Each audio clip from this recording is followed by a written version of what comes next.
ଜୟ ମା ମଙ୍ଗଳା। ନବରାତ୍ରିର ପ୍ରଥମ ଦିବସରେ ମା ମଙ୍ଗଳା ମାଙ୍କୁ ମୋର କୋଟି କୋଟି ହୃଦୟ ଭରା ଭକ୍ତି ଭରା ପ୍ରଣାମ। ମା ମୋର ପ୍ରଣାମ ସ୍ୱୀକାର କରନ୍ତୁ। ଯଦି ମୁଁ କେବେ କିଛି କାହା ମନରେ କଷ୍ଟ ଦେଇଥିବି, କିଛି ଭୁଲ କରିଥିବି, ମୋତେ କ୍ଷମା କରିଦେବେ ମା। ଆପଣମାନେ ବି ମଧ୍ୟ ନବରାତ୍ରିର ଏହି ପ୍ରଥମ ଦିନରେ ମାଙ୍କର ବେଶ ଦର୍ଶନ କରି ଆପଣଙ୍କର ହୃଦୟରୁ ଭକ୍ତି ଭରା ପ୍ରଣାମ ଜଣାଇ ଆପଣଙ୍କର ଗୁହାରି ଜଣାନ୍ତୁ। ଭକ୍ତିରେ ଭଗବାନ। ଆମେ ମାଙ୍କ ଉପରେ ଯଦି ବିଶ୍ୱାସ ରଖିବା, ମାଙ୍କୁ ନିଷ୍ଠାର ସହିତ ହୃଦୟରୁ ଡାକିବା, ମା ସବୁ ଦୁଃଖ ଦୂର କରିଦେବେ। ମା ବା ସନ୍ତାନର ଆଖିରେ ଲୁହ ଦେଖିପାରନ୍ତିନି, ସେ କେବେ ବି ଆମ ଦୁଃଖ ଦେଖିପାରିବେନି। ଆମକୁ ଧୈର୍ଯ୍ୟର ସହିତ ସବୁ ସିଚୁଏସନକୁ ସାମ୍ନା କରିବାକୁ ପଡ଼ିବ। ଆଜି ଦୁଃଖ ଆସିଛି ମାନେ କାଲି ସୁଖ ନିଶ୍ଚିତ ଆସିବ।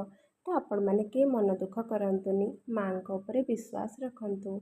ଜୟ ମା ମଙ୍ଗଳା। ଭକ୍ତଙ୍କର ମା ମଙ୍ଗଳ ହେଉ।